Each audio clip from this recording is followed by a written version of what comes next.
నిజాంపేట మండల కేంద్రంలోని పశువుల వైద్యాధికారి మణికుమార్ విధులకు హాజరు కావటం లేదని భవ్య టీవీలో వచ్చిన కథనానికి శనివారం పశువైద్య సహాయ సంచాలకులు తిరుపతి సూపరింటెండెంట్ యాదయ్యలో హాజరై రైతుల సమస్యలను తెలుసుకున్నారు.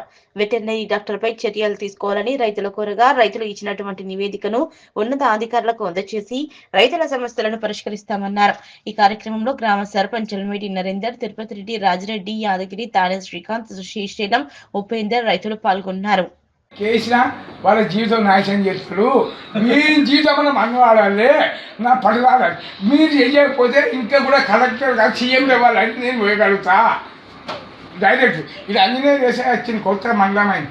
నా పట్టభూముల చదువులు వాచింది, నా పట్టభూముల అద్దులు వాచి నేను 2 లక్షలు జులుము చేసి తప్పుడు కేసులు తీసుకుపోయి కదా ఇచ్చినా. దయచేసి మా కాదు సుధాకర్ సార్ వచ్చించారే, లేకపోతే ఎట్టపురం నాగపురం శ్రీనివాస సామ ఉన్నా సరే కానీ ఈ డాక్టర్ మాత్రం వద్దు.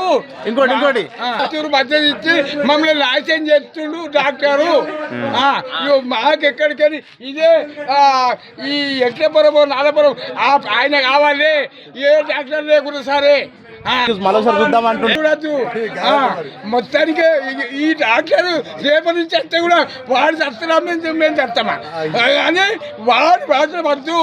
మాకు వేరే ఎవరైనా సరే ఈయన ఉంటే ఇటు పక్కనే ఉంటా, సిసి కెమెరా ఇటే పెడతా, ఎమ్మెల్యే పడతా.